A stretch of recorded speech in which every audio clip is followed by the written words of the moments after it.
Live from downtown Detroit, home of WDIV and Click on Detroit, Local 4 News at noon starts now. It's a summer tradition changed due to the coronavirus, and tonight the Fort fireworks take place from a secret location. We'll have a preview of that. Plus, a memorial is unveiled on Belle Isle for Detroiters who lost their life to the coronavirus. We'll have a live report coming out. But first, ring the bell as school is back in session for nearly 20 districts in the area. And that tops our news here at noon. Thank you for joining us. I'm Evrod Cassimy. Those districts include Dearborn, Southfield, and Birmingham. And classes also started today at the University of Michigan. Local 4's Nick Monticelli shows us how day one started inside of one local elementary school for in-person learning. Good afternoon. I know a lot of Metro Detroit students don't go back until after Labor Day, but there are a few, actually a lot, who went back today. A lot of people were wondering, what is that going to look like if they were going back to school in person? We're going inside Pardee Elementary in Dearborn Heights to show you exactly what it looks like. Have a good day. There is no question, back to school in a pandemic looks a lot different, starting with screening these little ones before they can come inside. But inside is where all the changes are. At Pardee Elementary in Dearborn Heights, every single classroom is filled with partitions. Some are going off-roading, and masks are mandatory all day long. But the superintendent says she has zero concerns about kids adapting. Knowing not to run up and hug their friends, that's something that's normal for kids. Not sharing a crayon with the kids sitting next to them. These are things that we do in school and we want them to do.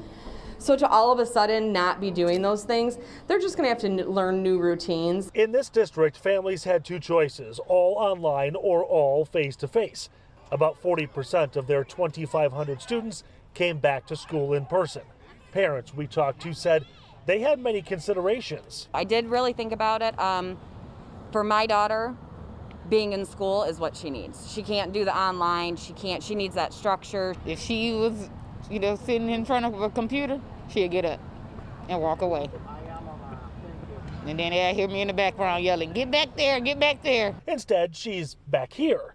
And the principal says now it's a matter of seeing what works and what doesn't. We think that we've thought of all the problems. I know we're going to have some bumps in the road, but we want to make sure we catch those right away. Now, the unfortunate reality is keeping the virus out of buildings is a huge challenge, and they understand that there's a risk. So what happens if a student does come in and it's not caught early enough? We'll show you exactly what their plans are and what they're going to do about it coming up at 5. In Dearborn Heights, Nick Monticelli, Local 4. All right, Nick, thank you. We'll definitely be tuning in then. The new school year at North Farmington High School got underway this morning, but this was a ceremony unlike anything that we've ever really seen before. The Senior Sunrise Kickoff, as it's called, saw students in the class of 2021 meet in the school parking lot, and while staying in their cars, they were greeted with inspiring messages from the principal, who you just saw there, along with the senior class president, who's there. And then they drove home to start the new year online, kind of an inspiring way to at least get them all together again. And we know it's a stressful time for parents, for teachers, and especially the students. And we want to help you prepare for this very different school year. So join Steve Garagiola and Sandra Ali tonight at 10 o'clock. That's for our live Education for All special. They're going to have expert advice from teachers, medical experts, and parents as well, whose children have already started school. And now we want to keep you updated on the latest involving the coronavirus fight here in Michigan. The state is reporting its lowest number of new cases in more than a week, with 539 new cases reported on Sunday. There were also 6 more lives lost. The state has now reported more than 76,000 recoveries from the virus. And a special tribute is happening right now on Belle Isle. And this is all to remember the lives lost due to COVID-19. As you know, families are driving their cars in 15 consecutive funeral processions, just past nearly 900 billboard-sized photos of their loved ones on the island. Local 4's Priya Mann joins us now live from Belle Isle with more on this touching tribute. Priya?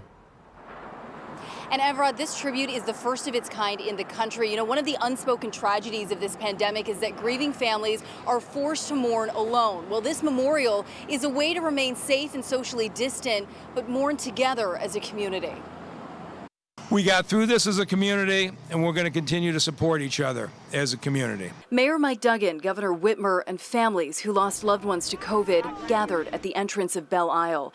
Detroit Memorial Day is in honor of the more than 1,500 Detroiters who've died from COVID-19. Today's memorial was designed to bring some peace to families whose loved ones didn't have the funerals they deserve. 15 funeral processions will allow families to safely drive by the enlarged photos of COVID victims that have been placed across Belle Isle. It's easy to get numb in this environment, but we must not just look at these as numbers. These are people who had dreams and plans and a story. Like Frances Basil, an 82-year-old grandmother who fostered dozens of children in Detroit and spent years volunteering at local charities. Her family describes what it felt like driving by her photo. It's almost like we saw her. You know, like I know that we had rules and we couldn't stop, but I almost like just hit the brakes and was, Granny, we miss you, we love you. This memorial, the first of its kind in the country to honor the victims of a pandemic that brought the world to a standstill. This is tremendous. This is tremendous. I mean, what can you say about a mayor, a governor, lieutenant governor, just the city officials to come together in this way to show us all, you know, the survivors of families, this type of love.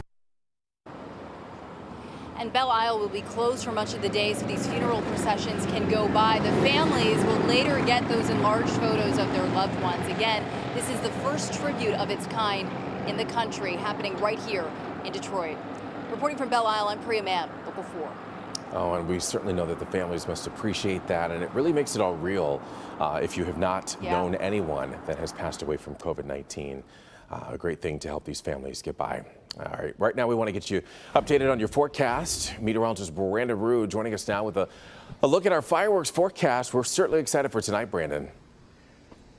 This is the way you want to start out a week, a big week with back to work, back to school for many, and of course, the Ford fireworks. Better late than never. And again, a hats off to the parade company just for making this happen. It is synonymous with Detroit, and we need it, and we're going to get it tonight. Temps are mainly in the middle 70s, 76 officially at Metro. Notice up in Sandusky, up in the Thumb, 69. We've got a little southeast wind. It's also bringing a little more cloud cover up into the Thumb with some clouds off of the lakes. Otherwise, whew, it is nice out here. 76 degrees right now, a nice mix of sun, clouds. The humidity is low. The winds are fairly light as well. And eventually this afternoon, with more and more sunshine, 81, but not sweltering, overwhelming. I mean, just 81 in itself, A-okay. But for the fireworks tonight, we almost never get a forecast like this. We're usually at the end of June forecasting for showers, severe storms. Who knows? Tonight will be crystal clear, calm winds, beautiful conditions on this Monday night for the Ford fireworks. So Evrod will enjoy that and then track a little bit of wet weather for week coming up. All righty, Brandon, we'll see you in just a little bit. As we mentioned, it is a big night. Tonight is very exciting for the city of Detroit and really Metro Detroit as a whole, as the Ford fireworks are set for tonight, a little bit later this year, because much like everything else, plans had to get canceled because of the coronavirus, or plans at least had to change just a little bit. The event this year going to be taking place from a secret location, not along the riverfront as we're used to, and this is to allow you to watch it from the comfort of your own home right here on Local 4. So joining me now is Mary Cullen. She is the president of the Ford Fund. Mary, thank you so much for joining us. Well, thanks for having me. All right. Well, first of all, we are so excited that Ford is a sponsor of the Ford fireworks tonight. How excited are you specifically to see the fireworks still happening this year, despite having to be pushed back a little bit? Well, you know, it's such a great time for the community to come together, and that's really what the fireworks have always been about.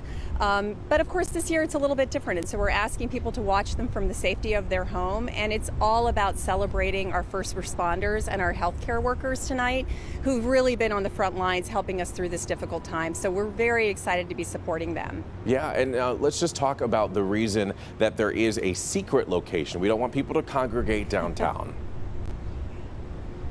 No, I mean, the important thing is that everyone stays home. That's really the idea. The weather's beautiful, but you can watch them from the safety of their home. So the parade company and Tony Michaels, who's done such a terrific job bringing these fireworks tonight, has a secret location. Everyone will be able to watch them on their television. And in the meantime, we'll be doing some wonderful things for the community. We're going to be delivering gift baskets to first responders who have won a competition that you all supported. So folks have actually nominated their favorite healthcare workers and their first responders. And so we're going to be providing 100 gift baskets to people tonight who will get them. It'll be a surprise. They'll be able to enjoy them in the comfort of their home. And then we're going to also be feeding 500 first responders and EMS workers.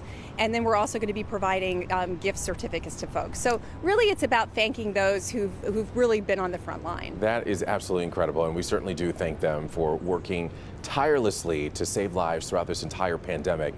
Just in terms of the fireworks tonight, we know that they're going to be at a different location, but can you give us a little bit of a hint at all about how spectacular the show is going to be? Are we toning it down this year, or are we going all out? No, actually, Tony was telling me today that it's going to be better than ever. It's actually going to be the best fireworks. He's been working on a playlist of great songs that really match the theme and the mood. So I think it'll be really exciting to tune in tonight, because not only the fireworks will be amazing, but the music set that he's picked, he's very proud of. And so I hope you all watch. And like I said, just celebrate everyone who's really stepped up during this difficult time. Definitely. And real quick before I let you go, how excited and important was it for Ford to make sure that this fireworks still happen this year, even though it's at a later date? Well, like I said, it's about community coming together and really celebrating people. And I think we all need a little pick-me-up, during this difficult time. And so having the fireworks still move forward, I think is a great thing. I think we'll wake up tomorrow and we'll be really happy that we did them. So yes, we will. I just want to thank personally everybody who, like I said, is being honored tonight. And we appreciate your service and all that you've done to support us. All right, and we're certainly looking forward to it. Thank you so much, Mary. Of course, you can watch the Ford fireworks right here on Local 4 and on ClickOnDetroit.com. Our coverage getting underway at 8 o'clock tonight. Still to come, as the unrest continues all across the country, President Trump is set to visit Kenosha, Wisconsin. Find out why the state's governor is telling the president to reconsider his visit.